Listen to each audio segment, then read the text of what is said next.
Bonjour et bienvenue sur la chaîne des projets 100% africains. Si vous êtes nouveau ou ancien non abonné, abonnez-vous et activez la cloche de notification pour rester informé de nos nouvelles sorties. Aujourd'hui nous allons parler de dividendes. Nous vous recommandons de partager la vidéo pour aider le maximum de personnes. C'est quoi les dividendes? Les dividendes sont les sommes versées à titre de revenus par une entreprise à ses actionnaires. L'attribution et le montant des dividendes sont proposés par le conseil d'administration à l'assemblée générale des actionnaires qui décide d'attribuer ou non des dividendes, de leur montant et de la date de leur versement. Le versement est effectué périodiquement une ou plusieurs fois par an. Les dividendes peuvent être payés en numéraire ou par attribution d'actions. Les dividendes versés pour chaque action d'une même entreprise sont d'un montant identique, dividendes par action. L'assemblée générale décide du montant de dividendes par action. Le montant global reçu par actionnaire dépend alors du nombre d'actions qu'il détient. Le versement des dividendes n'est pas automatique. Le montant n'est ni fixe ni prédéfini.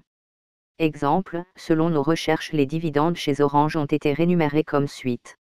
En 2019, un actionnaire chez Orange pourrait toucher 0,50 € l'action. Imaginez un instant, Monsieur Teo, actionnaire chez Orange possédant un petit peu 10 000 actions.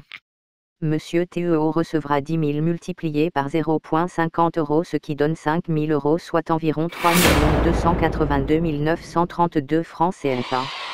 Par contre en 2018 les mêmes actions étaient rémunérées à 0,70 € qui donnait un gain de 7 000 €, soit environ 4 596 106 de francs CFA pour Monsieur Teo. Une partie des bénéfices. En général, les dividendes sont prélevés sur les bénéfices de l'année précédente, appelés aussi résultats nets, réalisés par l'entreprise. Mais une assemblée générale peut décider le versement de dividendes même si l'entreprise n'a pas fait de bénéfices ou a fait des pertes sur l'exercice annuel concerné à condition qu'il y ait des réserves. Elle peut également décider le versement de dividendes supérieurs aux bénéfices réalisés. On appelle taux de distribution le rapport entre les dividendes versés et les bénéfices de l'entreprise. La partie des bénéfices non versés en dividendes est réinvestie dans l'entreprise et comptabilisée dans le compte réserve. Dividendes et rendement.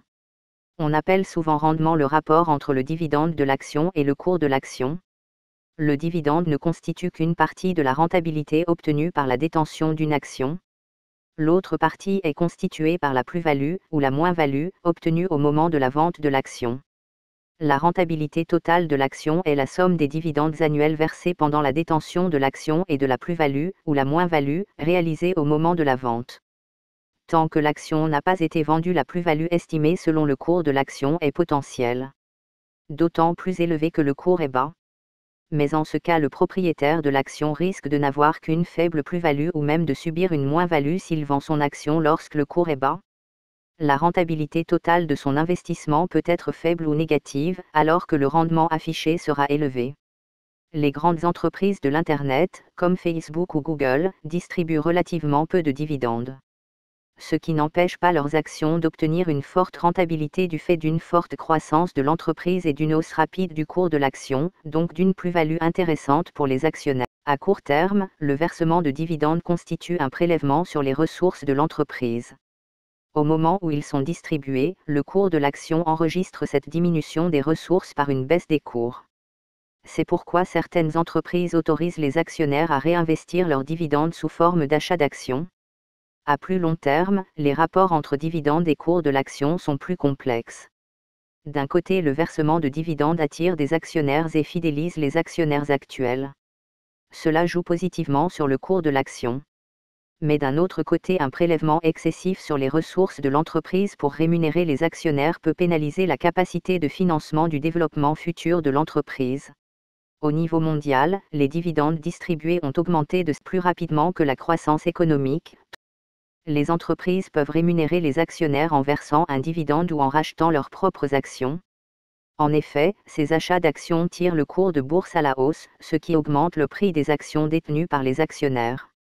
Mais attention, ces comparaisons internationales ne sont pas forcément pertinentes, elles ne tiennent pas compte des différents profils d'entreprises, grandes entreprises matures ou jeunes entreprises technologiques ou de croissance, dans les indices boursiers de chaque pays. Merci d'avoir suivi cette vidéo, dites-nous ce que vous en pensez en commentaire. Partagez-la autour de vous car elle pourra y aider quelqu'un ou apporter un plus à sa connaissance en matière d'investissement. À très bientôt.